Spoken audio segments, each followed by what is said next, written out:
Southern California, in its early history, saw a search for gold, for land, and for the souls of men. In our nation's 200th year of freedom, we brought 140,000 strangers to our shores who sought to share in freedoms we consider universal. At Camp Pendleton, the ritual of Christian baptism gives testimony to the pregnant hope of a new life.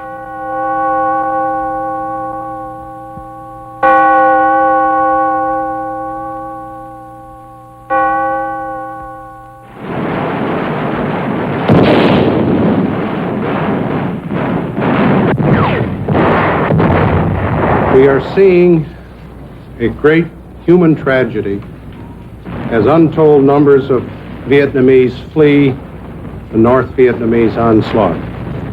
The United States has been doing and will continue to do its utmost to assist these people. I have directed that all available naval ships to stand off Indochina to do whatever is necessary to assist. We have appealed to the United Nations to use its moral influence to permit these innocent people to leave, and we call on North Vietnam to permit the movement of refugees to the area of their choice.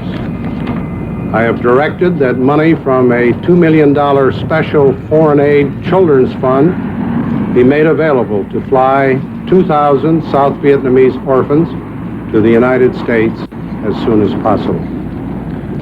I have directed that C-5A aircraft and other aircraft especially equipped to care for these orphans during the flight be sent to Saigon. I expect these flights to begin within the next 36 to 48 hours. These orphans will be flown to Travis Air Force Base in California and other bases on the West Coast and cared for in those locations. No sooner had the Air Force's Military Airlift Command responded to President Ford's directive when tragedy struck. The first C-5 to leave Saigon with orphans was involved in a fatal crash. While 314 souls were aboard, more than half escaped, and along with the surviving flight crew were at Tan Son Nhut Airport the next day for airlift to the States.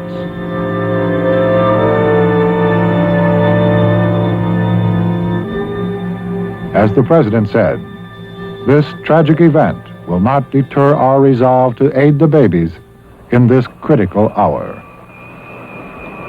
The aircraft commander told us that we were going to be picking up babies and we were going to take some stuff into Saigon. And when I really got the idea of what things were really going to be like is when water bottles, milk cases, and the Pampers and everything started coming. And being a grandfather, I'm definitely associated with those things. So when they come, I knew exactly, what to expect.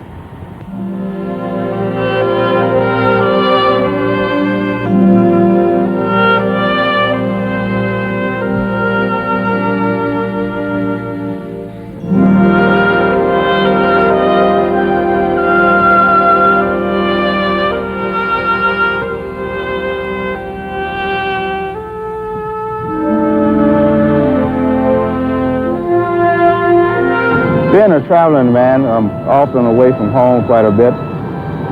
But at least one thing I know for sure, that when I return off my trip, my family's going to be waiting for me. But I didn't see the same type of look in the eyes of these people that we were bringing, because they were being taken from the very roots to a completely new environment.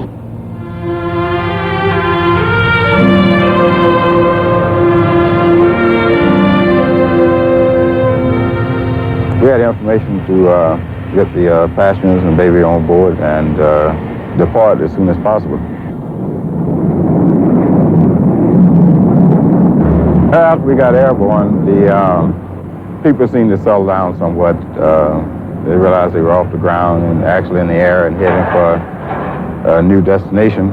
And everything seemed to be pretty calm, except for the babies. We had to get them out and check them over and make sure, run the checklist more or less on them and see if they needed a diaper change or if it was just Fred, prior to landing at Clark, I remember it was a co-pilot or navigator that asked for the number of souls on board. It was completely taken out of the old aspect of just hauling cargo or hauling whatever Mac has to haul. When he mentioned souls, it really brought the idea to mean that small, old, no matter what, that you are actual people. Once we landed and I saw the volunteer help, things were really under control because they seemed to have things really set up for them. The big thing was getting the people out, and we had absolutely no trouble doing it. The word went out over the radio. We got thousands of phone calls. I think within the first hour, we had almost 3,000 people that had volunteered. I was involved with the first arrivals. There was so much sadness, joy, I don't know, tears, laughter, a mixture of emotions, I think. Most of all, wanting to help. I think everybody felt the same way. They wanted to help. They wanted to do something, anything that would help these people. Of course, with the children, it was, I don't know, some were crying, and you comfort them the best way you could. You asked if they were hungry. Some of them needed changes of clothes. Of course, everybody got changed, but some needed it right away. You know, they had gotten dirty on the way over. And you stayed with this child for your duration, say your 8 hours, if you worked the 8 hours, and then you change shift.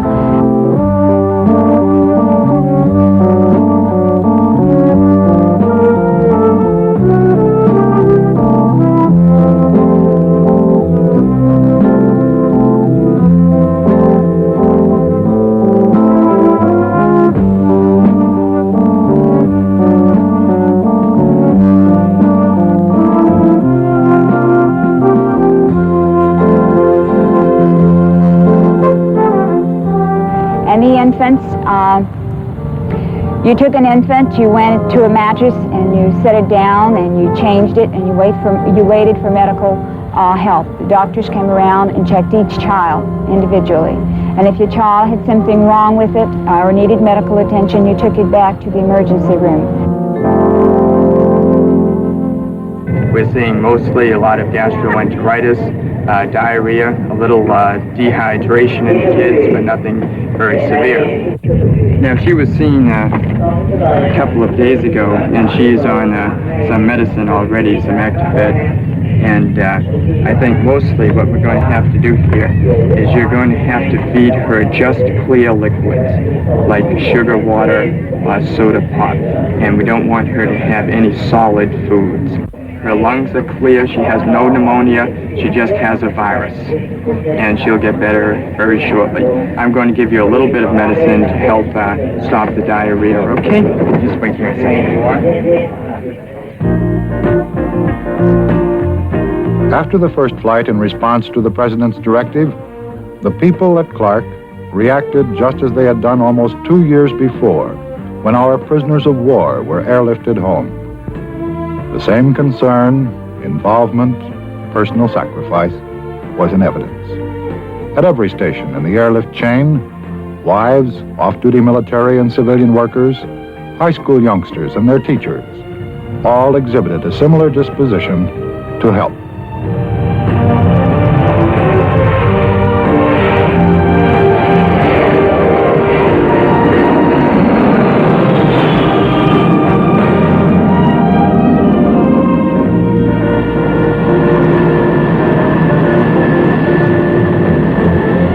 When the C-141s landed in the United States, the adoption process for the orphans began immediately.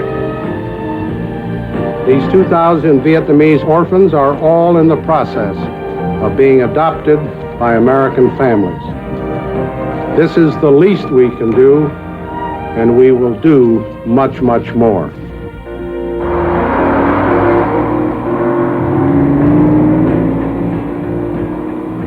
Yes, we in the Air Force would do much more. In Saigon, the tensions had reached a fever pitch. Families of American government and contract workers and the workers themselves, those with official credentials, passports and the like, were processed and sent on their way to Tan Son Nhut Airport.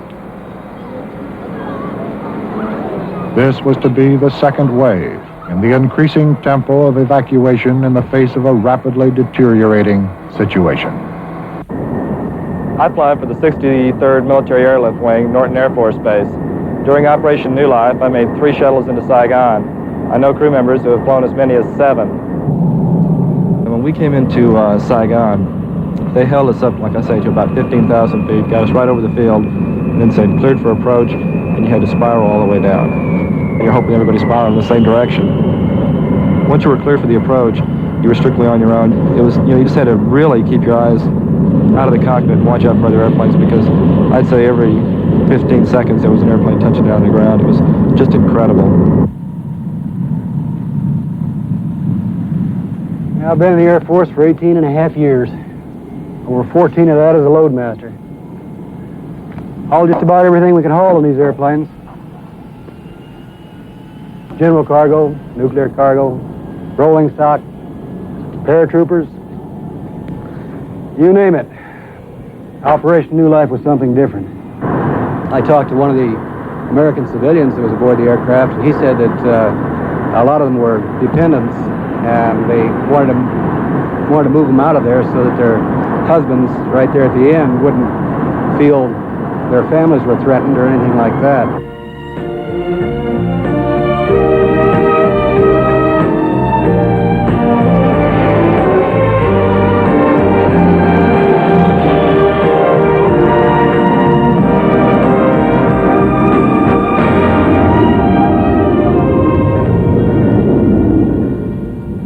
They stayed pretty close together. They were, you could tell there was grandmother and grandfather, and an aunt and uncle probably, and then the younger children and everything like that. There were definitely family groups aboard the aircraft. And they didn't have too much in the way of possessions, just pretty much what they had on their back and what they could carry in their hand. And they had their lunches when they came aboard the aircraft, so we didn't have to feed them. Just try to keep an eye on them and do anything you could for them. That's about all you could do.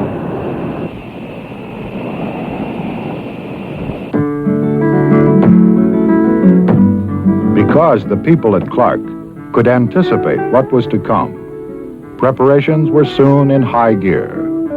This was obviously to be a big operation. While Airlift would provide the mobility, these people would provide the other essential ingredients in making the operation a success.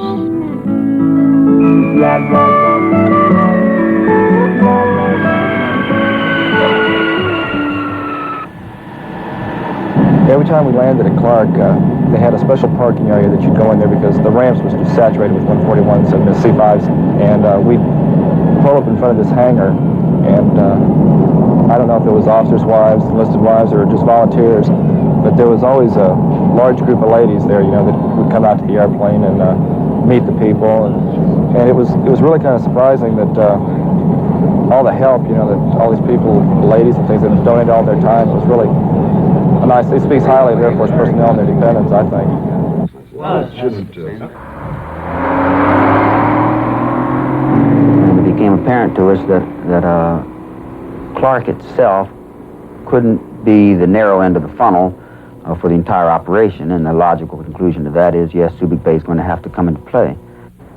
I'm Captain Moreau, commanding officer of the Naval Station here at Subic Bay, and as such was charged with the duties of refugee director during Operation New Life here.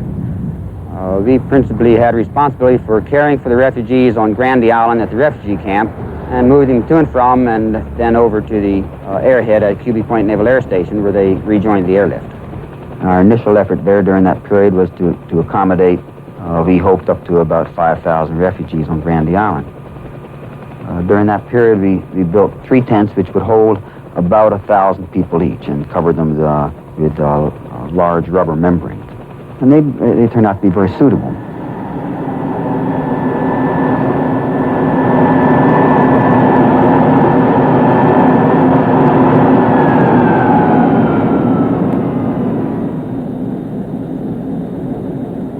For the first 5 days, the refugees that we got were airlift refugees out of Saigon. Saigon had not, in fact, fallen. And they, by and large, had American sponsors. An American military or civilian in Saigon would come out, usually with a Vietnamese wife and members of her family, etc. This was my first tour as an air terminal officer, and I had only been at NASQB Point a few weeks before the refugee airlift operation started. I might say at this point that this refugee operation was a real crash course in air terminal management, and I might even say it was a type of a graduate course, and all of us were pretty well motivated to assist the refugees any way we could to get them back to the States. So the men and their wives were very much involved personally with the refugees, as well as we were collectively interested in their movement for their very short stay at the terminal, which amounted sometimes to only 30 minutes. The ground time was as short as possible. In many cases, even the engines were kept running on the 141s to expedite the movement.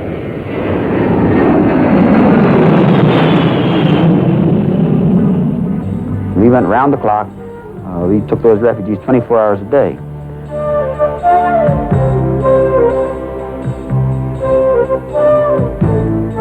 At about that point, the 7th Fleet ships were off the coast of Saigon, off the coast of Vietnam, taking in large numbers of refugees, as you well know, in the tens of thousands. And they were coming off the coast in fishing boats and would come out as far as 90 miles at sea in an open barge. And the 7th Fleet ships there simply took them out of the sea and stacked them aboard.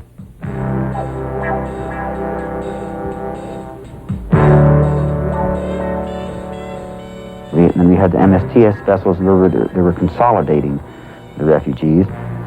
And when they got full, they would come to Subic Bay. So at that point, we started then bringing in refugees in very large numbers, processing them here and moving them forward as quickly as we could.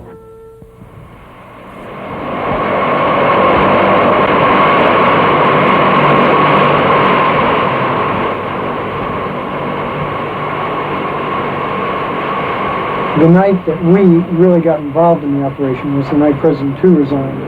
And that was the night that they started a concentrated effort of C-141 and 130 launches into Saigon. I think it's important to bring this point out. We had known for some time the 141s were going in to Saigon on these missions. We had 1 or 2 missions going in there ourselves during that week or two of the 141s going in. We did not hear of any hostilities. As the airlift got going and we realized the number of people to be airlifted out and the fact that we might not have as much time as we first thought we would have, they stopped rigging seats in the C-130s as well as in the 141s. We strictly palletized the floor, making it bare, and we were able to accommodate over 200 people in every mission. And I carried out over 260 people. The last C-130 to haul passengers out of there, the field was very badly damaged during the attack and we were unable to continue the airlift. When the flow of refugees began to increase, so did the myriad of stories and events that would play out on the floor of the processing hangar. Stories that only the participants can know in full detail.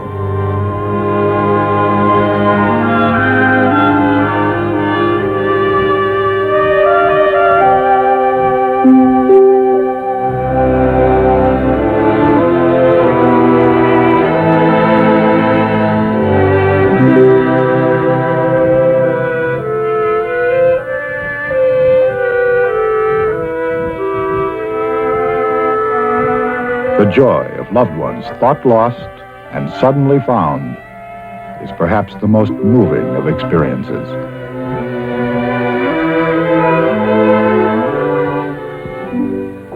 The island of Guam, an American territory, tropical, idyllic. The initial impact of refugees would be felt here at Agana. I can't believe it right now. NAS Guam VP hangar. Just a big barn now. And just a few months ago, with almost no notice, They started processing. They set up a terminal here that could process thousands of people coming off planes, through customs, paperwork, onto buses, with a minimum aggravation.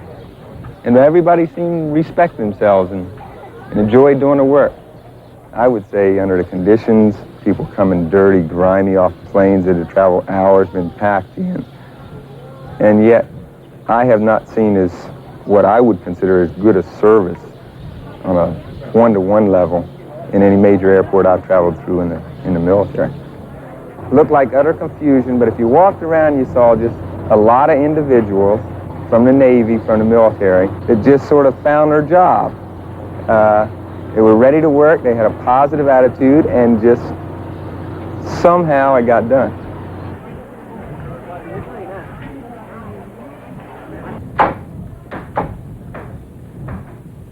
What you see here is the last CB to work at a roadie point for Operation New Life.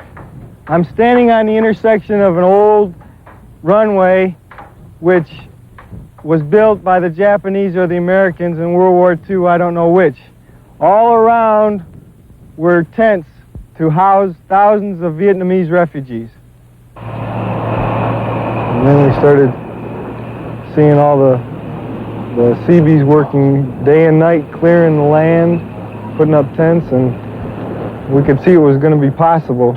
And we didn't know if we were going to keep up with the people coming in or not. First, they went up very, very slow. We might have put up one tent in 30 minutes, let's say. And then later on, I'd say they put up a tent every 10 minutes. There was approximately 2,980 tents, and there was approximately 50,000 people here. At Subic Bay, the refugees picked up at sea were impacting the whole process. It was not merely hundreds at a time now, but literally thousands.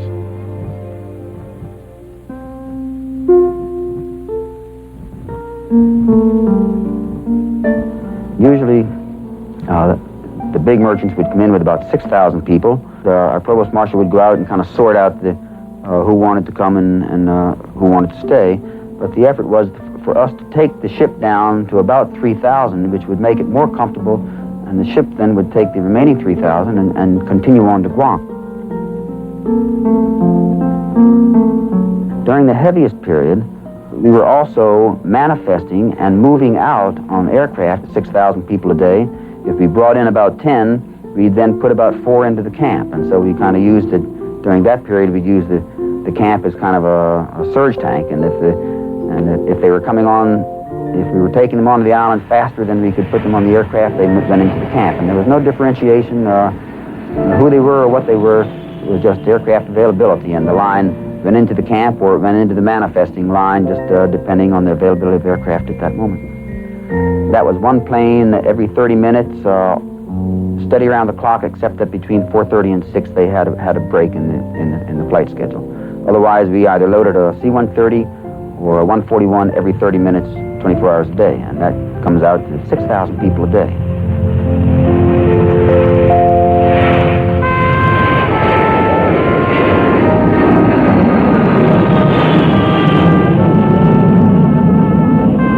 The flights to Guam, direct from Saigon, from QB Point, from Clark, were hardly first class.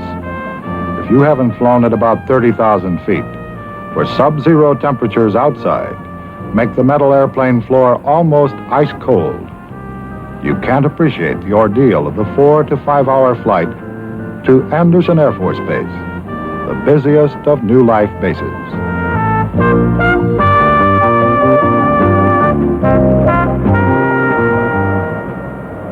The passenger service representative's responsibility is to meet incoming and outbound aircraft. What we will do is we will meet the aircraft, analyze how many passengers are on board, brief the passengers, and bring them to the terminal. During the arrival of an aircraft, we were split up into teams, baggage teams, fleet service teams, ramp personnel, and the passenger service people. We would follow the aircraft down the taxiway in a small train-like situation. After block-in, the action seemed to break loose on the aircraft. Everyone knew what he had to do and did it with perfection. That's the only way that it would work correct.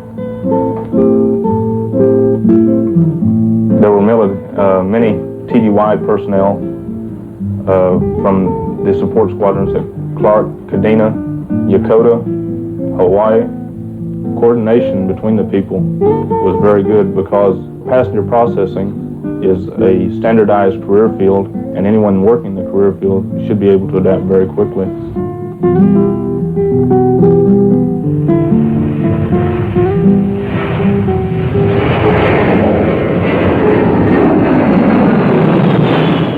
With Guam facilities filling up, a new surge tank was needed, and Wake Island would be it. The base commander at Hickam was the director of refugee activities at Wake. You know, Wake Island is a very small island about 2,000 miles due west of Honolulu. During this operation of New Life, it became very apparent to all of us there that we were entirely dependent upon Airlift to provide us the supplies in order to provide the necessary environment and living conditions for the refugees at Wake Island. It has been primarily an emergency type base only. It's a very small complement. It had been in existence in Wake, consisting of only about 5 blue suiters and about 200 contractor personnel. They came in 141s at about 180 per aircraft. It was quite an experience to see them walk off of an airplane, and I tried to put myself in their place. Suppose all of a sudden that I had been lifted out of my country and I got off of an airplane on a foreign land and all I had was what was on my back, or all of my possessions were in a pillowcase. Sure will, Sarge. From a food standpoint, Wake Island was unique. In fact, I haven't experienced anything like it in my 23 years in service. We had 38 Air Force personnel that came from various bases over Packhouse and some from the mainland. They were experienced cooks and they really enjoyed cooking for the Vietnamese.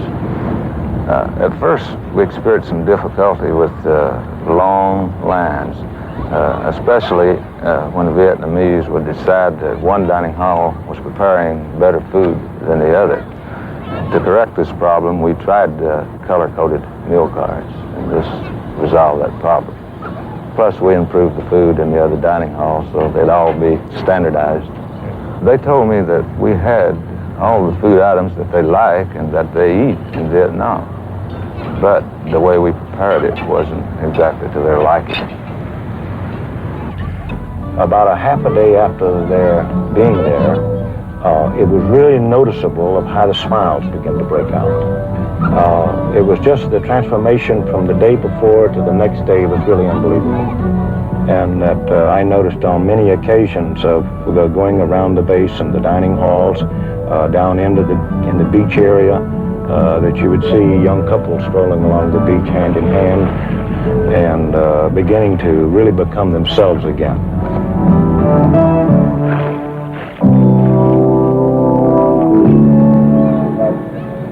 Now the final chapter of this modern epic. Military airlift was responsive to the emergency. Under contract to the Military Airlift Command, American commercial carriers would move 80% of the refugees to resettlement centers on the mainland to begin their new life. From the Philippines, from Guam, from Wake, the airliners would move through Honolulu and eventually to Camp Pendleton, Fort Chaffee, Eglin Air Force Base, and Indiantown Gap in Pennsylvania.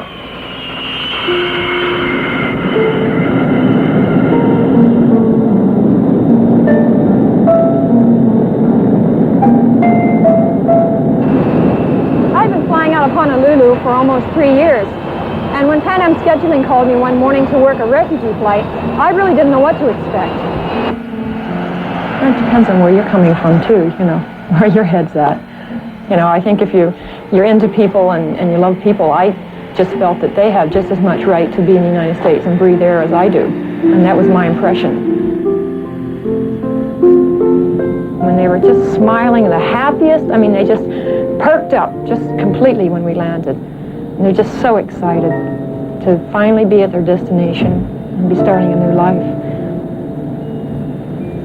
The flights kept coming. The refugees were somehow moved on rather quickly in those days from wherever they were, the Philippines, Wake, Guam, or whatever, and came to us in remarkably short order, I thought. As the Social Security and the HEW coordinator at Camp Pendleton, from the very first day, I was able to watch this impressive, huge migration of people. It's been described as one of the largest in the shortest times in American history. We as a country accepted the responsibility. The citizens came forth after the military had gotten them into the relocation system. I'm pleased and personally proud that we made the effort. The people that made it over had made it over to this side under great odds. They had to have something inside that would get them out and fight their way to, as they had to come over here. They gave up fortunes. Some of them were very rich, but a lot of them gave up every dime they had to get on an airplane, to buy their way on a ship, to do whatever they had to do. So they are people that I consider to be future assets to this country. I know that there's going to be many future problems in these people becoming a part of our society, because they come from a very different society than our own. But I think they'll do it. They're strong people. This is the Van Pham family.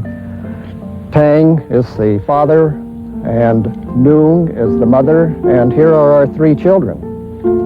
The oldest is Doong, and the second child is Vi, and the youngest is Dong.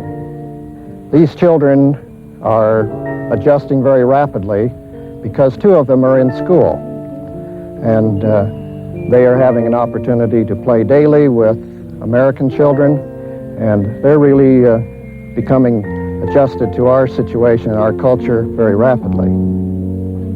On their way here, they had a purse with jewels in them, which was all that they could take of material possessions.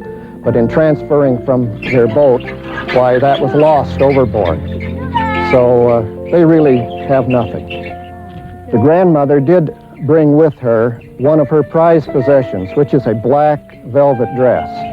This dress she wears to Mass, and she wears her gold cross with that, and it has a black velvet hat that is a part of that outfit. We've enjoyed having them live right in the home with us. And this has been a wonderful experience, sharing the culture and the different ways of Vietnam and the United States. And so for these, a new adventure. To capture for themselves the torch of liberty, to hold it high, lighting the way to freedom.